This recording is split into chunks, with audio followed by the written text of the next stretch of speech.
Live in very interesting times whereby those who produce are shunned, but those who consume are celebrated. What do I mean with this? You are a farmer, you work till the land, or maybe you take care of livestock, whichever it may be. When you come with your gumboots or whatever attire it is that you are wearing for, you are part within farming. And you tell someone, hey, I'm a farmer. The first thing they will look at you like, ew, yikes. Don't you have something else to do? And you're there thinking, I produce. If I don't produce, you don't consume. It's like that simple. But live in a society whereby it's more encouraged. You live in a society whereby it's more encouraged to just consume, and to shun those who produce. Whether it is you producing honey, whether it is eggs, poultry, livestock, farm, yield, crops, whichever it may be. But it's more better to just be the one who consumes. Yet people forget that whoever produces, if they are not there, nothing else moves. And I don't want to limit it to just production of food. I mean even skills, even talent. It will become more of a copy-paste, lip-sync, celebrity this or celebrity that, or part this or part that, or dance scandalous or scanty. I don't know where to put the words in this. Like, the more seductive and the more out there you are, the more you're celebrated. But if you choose to dress modestly, speak modestly, and to act modestly, you're called old, you're called all these things. And so we always have this interesting scenario.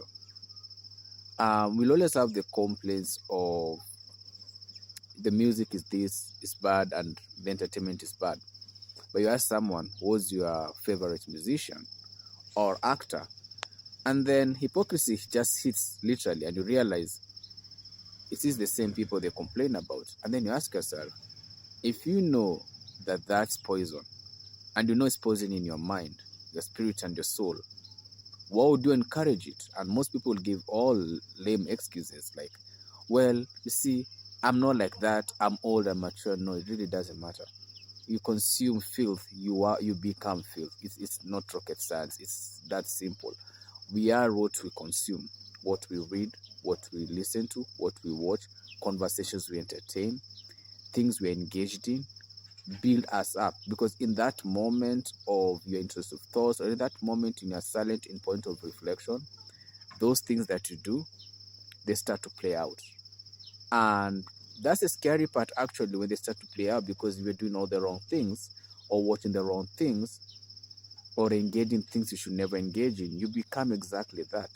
Some of the people who ended up in some of the X industries, triple X industries, they were first consumers. They consumed a lot of adult content that they should never have consumed. Then they started realizing, maybe I should try this. Then they became it. And then they want to tell you, it's a good thing. No, it's not. It's not a good thing to degrade your body. It's not a good thing to have everybody be able to know parts of who you are. There's beauty in mystery. There's beauty in nobody getting to know parts of your body. Keep it. Take care of yourself. Take care of who you are.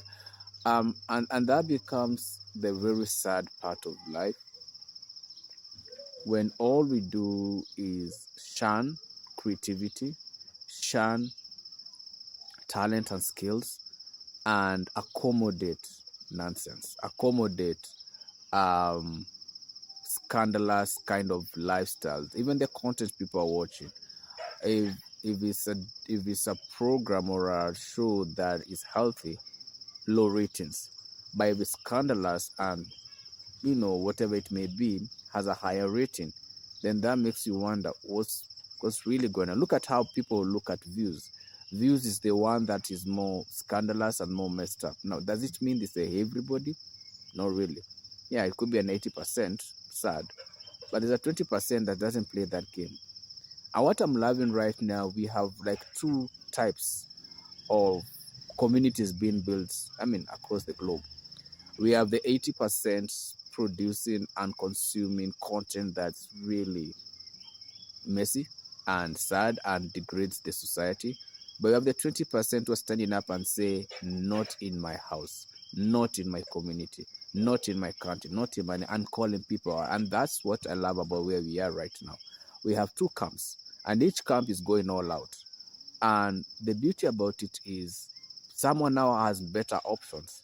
No, I look at social media now, and when I got into social media and trying to figure out the internet stage, I really messed up.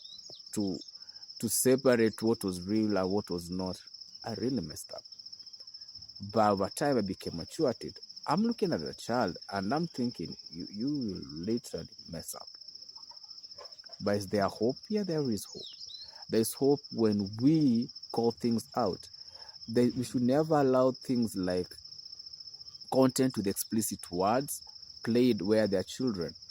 Children shouldn't be, or minors, or let's say minors for use of a better word. We just cluster all of them. The preteens, teens, anyone under the age of 18. They shouldn't be place content that is explicit and then encourage it. The crazy thing about these people who encourage this type of nonsense is they themselves have messed up. And because misery loves company, they want also to destroy the younger generation and tell them this is the right thing when they themselves know it's the wrong thing. I always say this: the one who corrects you is the one who loves you. The one who encourages you to do the wrong thing, that person hates you to the very end. They just want to see you miserable as them. And that is really, really, really sad. And when we don't call out things for what they are or people for what they are doing, we then become enablers of whatever they are doing. And then we should never be shocked with the results that we get. Look at it this way: I'm African, okay? And exclusive of what we've gone through colonization and all the evil things that have happened to us, I want to go, for example, on a very specific area: content. What type of content do we release that should encourage and say we want to stand up and stand out? The sad thing is, and it's a very sad thing, 80% of most of the content released will be a girl twerking, a guy shirtless. If it's some program, guys with guns, knives. So I'm thinking, hold up. So the content being released is money, power, sex, and all the things that destroy our culture and the society. Then we are surprised when you have high number of abortions. Then you're surprised you have high number of STDs and STIs. Then you're surprised you have a high number of crime.